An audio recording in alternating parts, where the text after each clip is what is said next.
오늘 본문의 말씀은 빌라도의 법정에서 재판받으시는 예수님의 모습을 우리에게 보여주고 있습니다. 빌라도는 한 개인이 아닙니다. 유대 땅에서 로마 제국을 대표합니다. 그는 디베리우스라는 황제에게 기원 후 26년경 유대 총독으로 임명받았습니다. 이 사건이 있기 약 한 4년 전에 그는 유대의 총독이 되었습니다. 로마 황제를 대표하여 유대 땅을 다스리는 자가 되었습니다. 예수 그리스도께서는 로마 제국 앞에 서신 것입니다. 당시 세상을 통치하고 다스리며 지배하고 있던 거대한 로마 제국 앞에 예수 그리스도께서 서신 것입니다. 세상의 나라를 대표하는 대표자 앞에 하나님의 나라를 대표하여 예수 그리스도께서 재판받고 계시는 것입니다. 인간적으로 보자면 로마 제국의 변경에 유다의 목수 출신 나사렛 예수 한 개인이 서 있는 것처럼 보이지만 하나님 나라의 관점에서 보자면 만왕의 왕 만군의 주께서 코에 호흡이 달려 있을 뿐인 일개 인간의 법정에 서신 것입니다. 빌라도의 재판은 대제사장 무리들이 예수님을 빌라도에게 끌고 감으로써 시작됩니다. 로마인들이 직접적으로 재판하지 않았습니다. 거기에는 유대인들의 공모가 있었습니다. 28절 전반부 보시면 그들이 예수를 가야바에게서 관정으로 끌고 가니 새벽이라. 가야바는 당시 대제사장입니다. 원래 로마 총독의 관정은 지중해 연안인 가이사랴에 있었습니다. 그러나 때가 유대인의 가장 큰 명절인 유월절이었습니다. 수많은 사람들이 예루살렘에 모이는 날입니다. 얼마든지 소동이 일어나고 반란의 음모가 있을 수 있는 때이기에 그때는 로마 총독이 지중해 관저 가이사랴를 떠나서 예루살렘에 머물렀습니다. 바로 거기에 예수님을 끌고 갑니다. 언제 끌고 가나요? 새벽에 끌고 갑니다. 베드로가 닭 울기 전에 예수님을 부인했으니 로마의 시간으로 새벽 3시에서 6시 사이였을 것입니다. 아마도 예수님께서 빌라도 앞으로 끌려가신 시간이 지금 시간과 거의 비슷한 새벽 6시 언저리였을 것입니다. 그렇게 일찍 재판을 열기도 하나요? 당시 재판은 오전 중에 열렸고 낮 시간대에 집행하는 것이 상례였습니다. 재판이 열리면 대기 시간을 오래 두지 않고 그냥 바로 집행하는 것이 상례였기 때문에 특별히 사형과 같은 중범죄는 해 뜨자마자 재판이 열리기도 했습니다. 그런데 오늘 본문의 말씀을 보면 대제사장과 그 사람들은 총독 관저에 들어가지 않았습니다. 그 이유가 무엇일까요? 28절 하반절 보시면 그들은 더럽힘을 받지 아니하고 유월절 잔치를 먹고자 하여 관정에 들어가지 아니하더라. 이때가 바로 금요일 아침 새벽입니다. 유대인들은 이방인들과 접촉하면 부정해진다라고 생각합니다. 가벼운 접촉 정도는 만 하루 정도 지나면 부정에서 풀려날 수가 있습니다. 그런데 특별히 이방인의 집 안으로 들어가는 것은 대제사장이나 자신을 정결하게 해야 하는 바리새인들과 같은 사람들에게는 거리 끼는 일이었습니다. 이방인의 집 안에 들어가지 않는 유대인들의 그런 이유 가운데 하나는 유대인들 생각에 이방인들은 아이를 낳다가 아이가 유산되면 그 유산된 태아를 집 안에 묻는다라고 생각을 했고 아니면 묻지 않으면 하수구를 통해 버린다라고 생각을 했습니다. 특별히 거룩함을 유지해야 하는 대제사장이 제사장들이 죽은 시신과 어떻게든 공기로라도 접촉하게 되면 이들은 부정하게 되고 그렇게 부정하게 되면 적어도 일주일은 부정함 가운데 놓여 있게 됩니다. 지금이 이제 유월절 시작인데 대제사장과 그 무리들은 일주일 동안 부정할 수가 없었습니다. 아무리 로마 제국을 대표하는 총독의 관저라도 들어갈 수가 없었습니다. 그리하여 이들은 빌라도의 관정에 들어가지 않고 복도에 서서 빌라도가 나오기를 기다리고 그리하여 빌라도와 대화를 하기 시작하는 것이 바로 오늘 본문의 그런 말씀인 것이죠. 이 부분에서 성도 여러분, 우리는 놀라게 됩니다. 겉으로는 정결함을 지키려는 자들이, 이들은 대제사장과 그 무리들입니다. 유월절을 지켜야 합니다. 이스라엘의 가장 큰 명절인 유월절 식사를 베풀어야 합니다. 겉으로는 이렇게 정결함을 지키기 위하여 총독의 관저에도 들어가지 않는 자들이 마음속으로는 아무 죄가 없는 예수 그리스도를 이미 죽이기로 결정을 했습니다. 거짓 증거를 모아 예수님을 모함하여 죽이기로 이미 결탁하고 공모를 했습니다. 예수 그리스도의 말씀대로 이들의 영적인 현실은 회칠한 무덤입니다. 마태복음 23장 27절 28절 예수 그리스도께서 이렇게 말씀하십니다. 화 있을진저 외식하는 서기관들과 바리새인들이여, 회칠한 무덤 같으니 겉으로는 아름답게 보이나 겉으로는 깨끗하게 보이나 그 안에는 죽은 사람의 뼈와 모든 더러운 것이 가득하도다. 이와 같이 너희도 겉으로는 사람에게 옳게 보이되 안으로는 외식과 불법이 가득하도다. 대제사장과 그 무리들, 이미 사두개인들과 바리새인들은 정치적으로 적대적이었음에도 불구하고 예수를 죽이려는 데 있어서는 이미 하나가 되어 결탁하고 공모하여 결정을 내었습니다. 겉으로는 정결함을 유지하고자 하지만 속으로는 외식과 불법이 가득합니다. 이방인의 집 문턱을 넘지 않고 위선이죠. 하지만 그 속에는 이방인의 집보다 훨씬 더 더러운 불법으로 가득합니다. 무엇보다 아무 죄가 없으신 예수 그리스도를 죽이려 합니다. 빌라도에게 데려와 사형의 언도를 받아내려고 새벽부터 이들은 대기하고 서 있는 것입니다. 또한 우리는 이 본문에서 요한복음, 특히 사도 요한이 계속해서 말씀을 이끌어가면서 우리에게 보여주는 특유한 아이러니를 보여줍니다.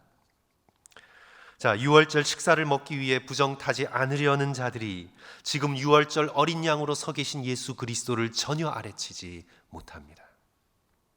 이들의 무지입니다. 세상의 무지입니다. 무엇보다 하나님과 가장 가까이 있다고 생각하는 이스라엘 백성의 그런 무지입니다. 아이러니이죠. 요한복음 1장 10절 11절 그가 세상에 계셨으며 세상은 그로 말미암아 지은 바 되었으되 세상이 그를 알지 못하였고 자기 땅에 오매 적어도 자기 백성은 알아야 했는데 자기 땅에 오매 자기 백성이 영접하지 아니하였으나, 영접하지 않았습니다. 하나님을 안다고 자부하는 자들이 예수 그리스도를 영접하지 않았습니다. 가장 영적으로 깨어있어 겉과 속의 깨끗함과 정결함을 유지해야 하는 이스라엘 백성 중에 백성인 대제사장 그 무리들이 예수 그리스도를 잡아 죽이려고 합니다.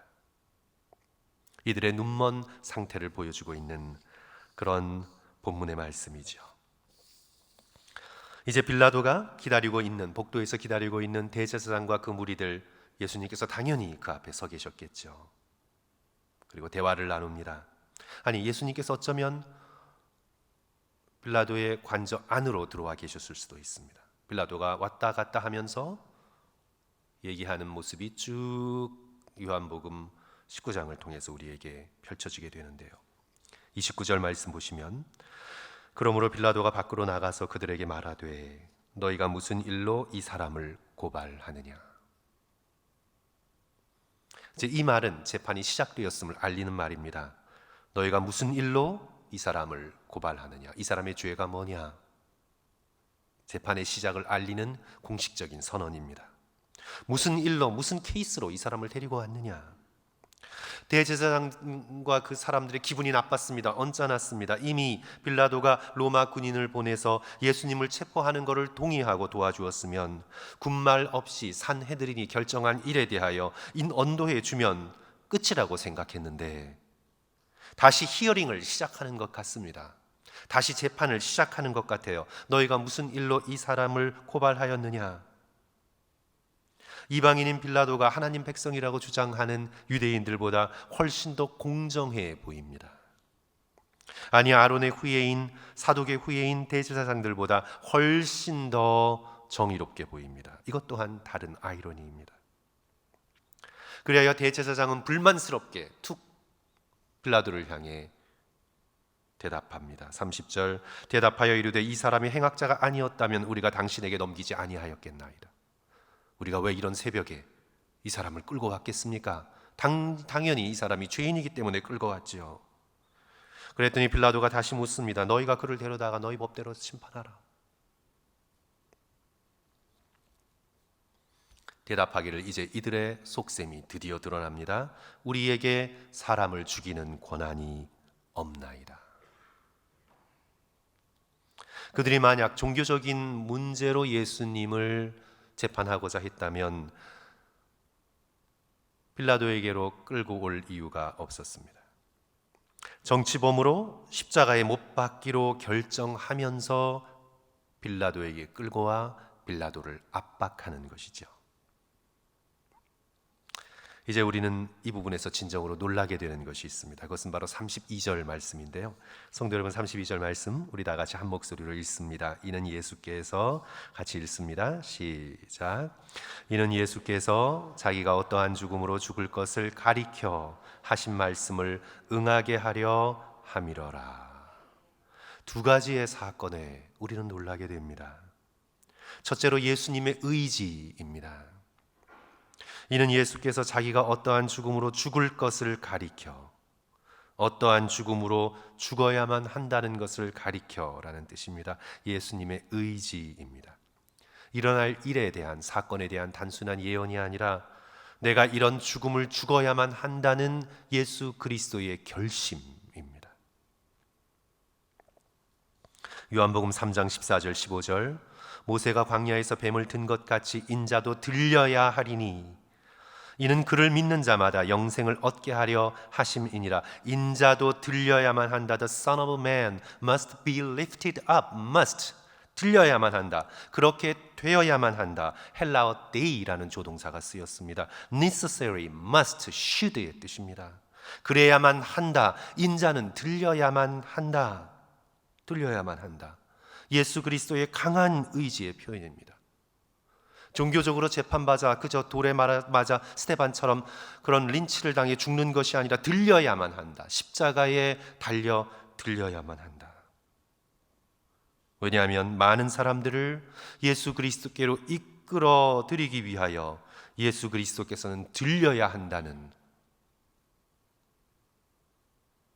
그런 의지를 표현하고 계시는 거죠.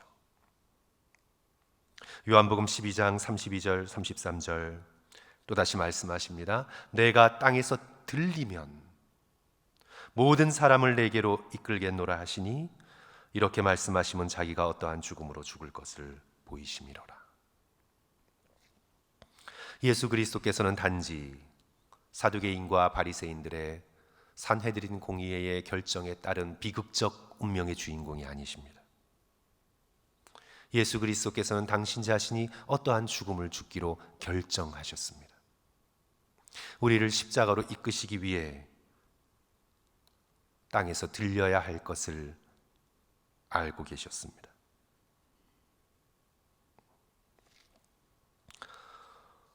대제사장들과 이 무리들은 자신들의 악함으로 정치범으로 몰아 예수 그리스도를 십자가에 못 박으려 합니다. 자신들은 선한데 하나님이 그 일을 결정하셔서 막 악한 일을 자신의 의지와 상관없이 행하고 있는 중이 아닙니다. 이들은 자신들의 자발적인 악함의 의지로 예수 그리스도를 정치범으로 모함하여 로마의 최악의 형벌인 십자가에 못 박으려고 자신의 의지로 하고 있습니다. 저들은 저들의 악함대로 일을 처리하고 있으나 결국에는 그 모든 일이 하나님이 정하신 계획대로 이루어집니다. 우리에게는 이 둘이 논리적으로 서로 잘 조화되지 않는 것처럼 느끼지만 그러나 조화가 됩니다. 저들은 저들의 악함대로 일을 행하지만 하나님께서는 그 악함대로 일이 이루어질 것을 미리 알고 계획하셨습니다. 모든 일이 하나님의 계획을 어긋나 이루어지지 않고 하나님의 뜻대로 이루어집니다. 그렇다고 저들의 죄가 면제되는 것이 아닙니다. 저들은 저들의 죄대로 저들의 죄값을 치릅니다. 마태복음 26장 24절, 인자는 자기에 대하여 기록된 대로 가거니와 인자를 파는 그 사람에게는 화가 있으리로다. 오늘 본문의 대제사장들, 그 무리들, 가롯 유다 자신들의 선택에 대한 책임을 하나님 앞에 지게 됩니다. 또한 우리가 오늘 이 본문을 통해 둘째로 깨닫게 되는 것은요, 저들의 악함을 통해서도 하나님께서는 선을 행하신다. 이 놀라운 하나님의 주권적인 은혜를 우리는 이 본문에서 깨닫게 됩니다. 다시 32절이죠. 이는 예수께서 자기가 어떠한 죽음으로 죽을 것을 가리켜 하신 말씀을 응하게 하려 함이로라. 악한 자들이 이기는 상황 속에서도 사실은 하나님이 승리하시는 것이다. 우리가 볼 때 지금 대제사장과 그 무리들이 이겼습니다. 승리했습니다. 이제 빌라도는 꼭두각시처럼 그냥 큰 문제를 일으키지 않기 위하여, 로마 제국의 자신의 평판이 나빠지지 않기 위하여 당연히 이들의 결정을 받아들이게 됩니다. 애쓰고 노력해도 결코 그는 자신의 운명을 빠져나올 수 없습니다. 이미 일은 정해졌습니다. 악한 자들이 이기는 것 같은 상황 속에서도 사실은 하나님의 승리를 향해 나가고 있는 과정이다. 우리는 그것을 이 본문에서 깨닫게 됩니다. 가룟 유다가 배반을 하고 바리새인과 서기관과 대제사장들이 저렇게 독하게 아무 혐의가 없는 예수 그리스도를 십자가에 못 박으려고 하는 저들의 극악함 속에서도 하나님은 당신의 놀라운 뜻을 이기셔서 사단을 패망하게 하신다. 마치 바둑에서 잡힌 돌을 통해 바둑을 뒤집듯 사석작전이죠. 씨름에서 상대가 밀고 들어오는 힘을 역이용해서 완전히 뒤집어 버리듯, 그렇게 상대의 힘을 사용하여 완전히 판을 엎어버리시는 십자가에서의 드라마틱한 승리를 하나님께서 계획하고 계신 것이죠. 예레미야 33장 2절에서 하나님은 당신 스스로를 이스라엘 백성에게 소개하십니다. 이를 행하시는 여호와, 그것을 만들며 성취하시는 여호와, 그의 이름을 여호와라 하는 이가 이같이 말하노라. 하나님께서는 어떤 상황 속에서도 일을 행하시고 일을 만들고 일을 성취하십니다. 악이 승리해 보이는, 고통이 깊어지는 그런 과정 속에서도 하나님은 일을 하시고 만드시고 성취해 나가십니다. 하나님의 뜻은 하나도 어그러짐 없이 하나님의 모든 뜻은 우리의 선을 위하여 이 땅 가운데 이루어집니다. 오늘 빌라도에게 재판받으시는 예수님의 모습이 우리에게 소망을 가져다 줍니다. 사랑하는 성도 여러분, 우리가 아무리 이 불의한 세상을 살아가며 억울한 일을 당하도 오늘 이 예수님처럼 억울할 수가 있겠습니까?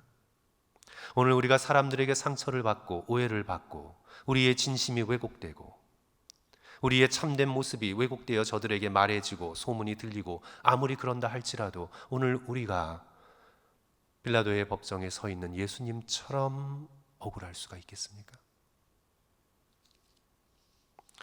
우리는 억울해도, 우리가 다 억울하다고 주장해도 나름대로의 잘못과 나름대로의 부족함과 나름대로의 실수가 우리의 마음의 동기를 살펴볼 때 발견이 됩니다. 인간관계의 문제에서 우리가 아무리 억울하다 해도 100% 내가 깨끗한 경우는 드물어요. 저도요, 제가 억울한 일을 여러 번 당했어도 억울해요. 그래도 내 마음을 들여다볼 때 내 동기가 완전히 깨끗했나? 그렇지 않았어요. 그런 경우 드물어요. 반면에 오늘 여기서 예수 그리스도께서는 어떤 잘못도 없으십니다. 어떤 죄도 없으십니다. 어떤 마음의 동기에 한 터럭의 죄와 잘못도 찾아볼 수 없습니다. 예수 그리스도는 마음의 깊은 동기에서부터 드러난 행위까지 완벽히 일치하시는 하나님의 어린 양, 순결하신 하나님의 아들이십니다. 그런 분이 대제사장들의 모함에 넘겨지십니다. 저들의 숨결에 악이 이미 배어있는 저들에게 심판과 재판을 받으십니다.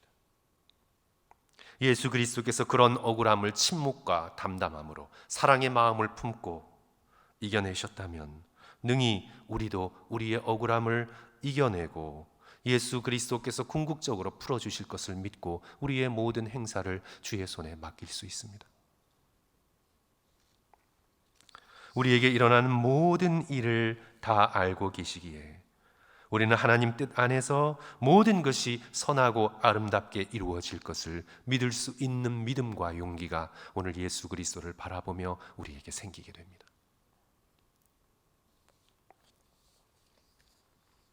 제가 성도들에게 코리 텐붐에 주는 나의 피난처를 틈틈이 읽고 있다고 말씀을 드렸는데요.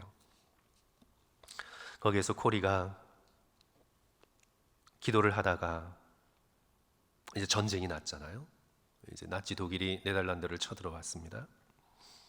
거기서 코리가 기도를 하다가 어떤 장면을 봅니다. 좋은 것은 절대 아니었는데 열심으로 기도했는데 자기의 눈앞에 어떤 비전이 펼쳐집니다.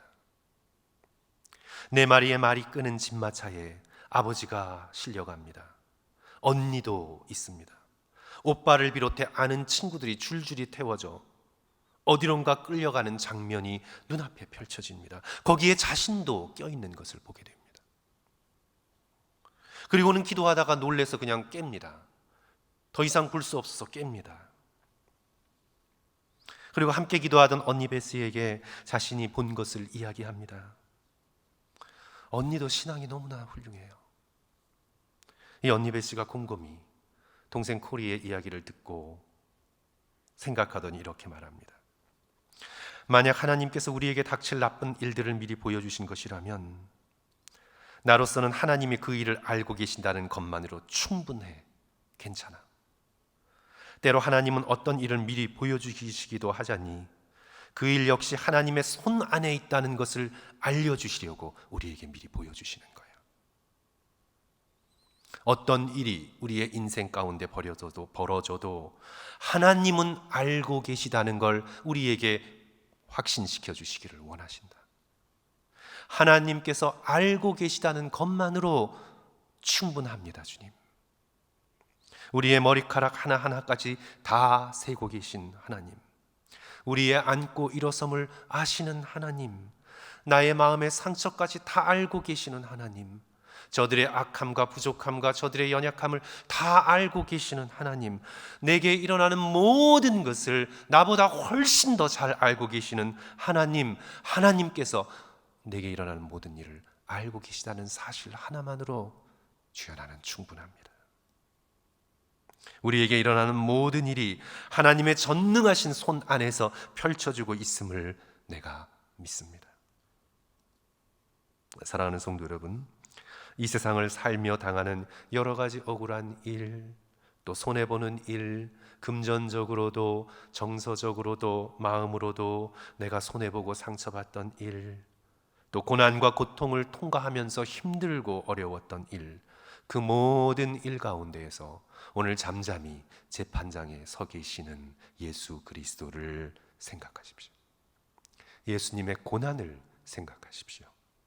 거룩하신 하나님의 아들이 숨결 하나하나마다 죄로 물들어 있는 인간에게 재판받고 계시는 예수 그리스도의 마음과 그 고난과 그 아픔, 그럼에도 우리를 향한 사랑을 포기하지 않으시고 십자가의 자리를 끝까지 지켜내신 예수 그리스도를 생각하십시오. 그리고 그 하나님을 신뢰하십시오. 그 예수 그리스도께서 부활하셔서 모든 잠자는 자들의 첫 열매가 되셨다면 바로 예수 그리스도만이 우리의 모든 일의 소망이 되심을 믿고 의지하시는, 그리하여 우리에게 이루어지는 모든 일들을 하나님의 손에, 전능하신 손에 맡기고 평안을 누리시는 저와 성도들 되시기를 주님의 이름으로 간절히 축원합니다.